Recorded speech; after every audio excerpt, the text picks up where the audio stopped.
اسی لیے یہ جو گلوبل ایجوکیشن سسٹم متروج کیا گیا، یہاں پہ متعارف کرایا گیا، وہ اسی لیے یہاں پہ متعارف کروایا گیا کہ جو نوجوان آئے، جو آئندہ نسل آئے مسلمانوں کی، ان کے ذہن سے دین کی محبت کو نکال دیا جائے،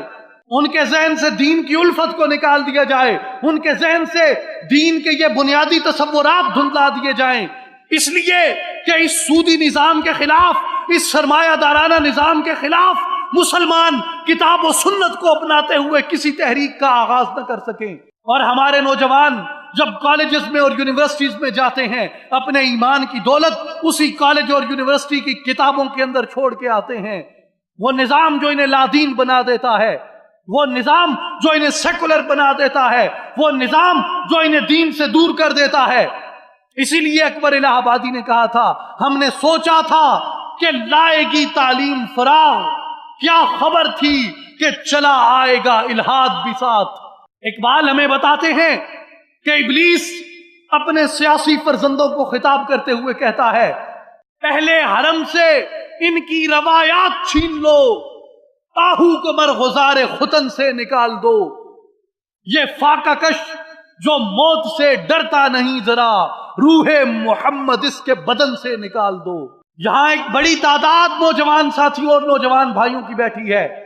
میں آپ نوجوان ساتھیوں اور بھائیوں سے مخاطب ہو کے آج رسول پاک کے ظہور کے اس ماہ مبارک میں آپ کو یہ عرض کرنا چاہوں گا، میرے نوجوان ساتھیوں، خدا کی قسم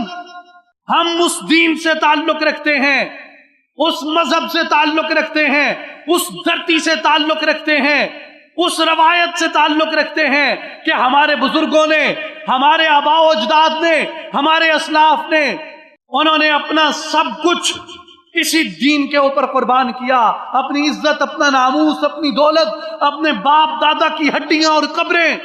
کوئی خراسان میں چھوڑ کے آیا، کوئی عرب میں چھوڑ کے آیا، کوئی افغانستان میں چھوڑ کے آیا، کوئی کہیں پہ چھوڑ کے گیا۔ اس خطے میں، اس برے صغیر میں آ کے اگر ہم آباد ہوئے تو فقط اور فقط اس لیے کہ یہاں پہ شمع ایمان روشن رہے، یہاں پہ پرچم اسلام بلند رہے۔ ہمیں وہ یہ ذمہ داری دے کے گئے تھے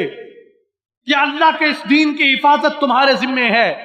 اللہ کے دین کی اس شمع کو تم نے جلائے رکھنا ہے، اور مصطفیٰ کے دین کے پرچم کو تم نے اٹھائے رکھنا ہے۔